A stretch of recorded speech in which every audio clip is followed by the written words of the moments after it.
Butis na 'to. Okay Clean na. naman. Clean? Oo. Ayun, unban ka na.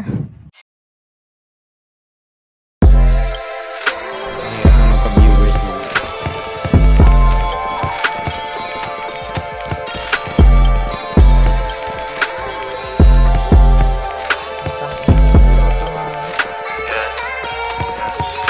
Anong balita na ba sa'yo? Kwento ka naman at nakakalito. Bibihira na nga lang tayo mag-usap, pero parang ayaw mo ko dyan sa tabi mo. Pero ano nga bang pake ko? Di mo nga ako malingon. Baka meron ng kapalit ko.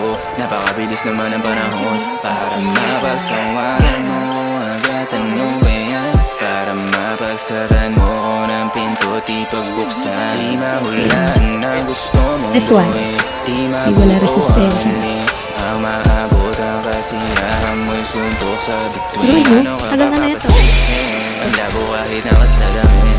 Nakot paano ko alamin? Gusto mo kung di mo sasagutin ang mga tabaga-text ko. Baka wala na akong pwesto.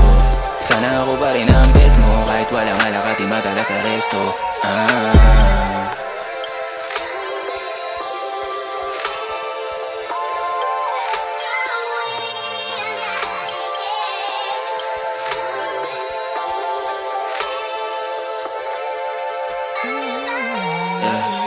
Ano ganito na lang ba? Laging nakakalito ang amba.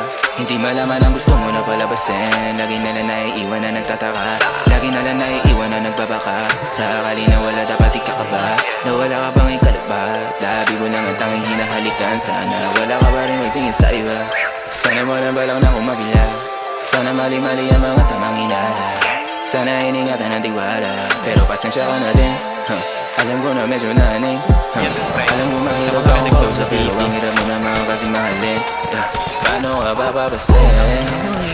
Patayin ang ilaw. Alam ko nang gagawin. Tanggalin ang suot at sumandal ka sa una ng una. Dating gawin ako ang iyong upuan. Nakakatawa na pag merong problema dito ang balik at nagkakasunduan. Ben Heb, can we talk? Pansin ko kasi wala ka ng time sa akin. Saw your story having fun with your friends, which is okay sa akin. Pero yung saan-saan ka nagpupunta, inom dito, inom doon, di ka man lang nagsasabi sa akin. Nag-aalala na kasi ako. Hindi mo na nga ako napapansin eh. Hindi ka naman ganyan dati ha. Buti pa sila at Hadi nagagawang kamustahin ako. Kung okay lang ba ako, ano nangyayari sa akin. Lagi na lang daw akong malungkot. Natatakot lang akong magsabi na nasasaktan na ako. At ikaw yung laging naiisip ko. May problema ba tayo? Puntahan mo naman ako ngayon ako. Kantunan.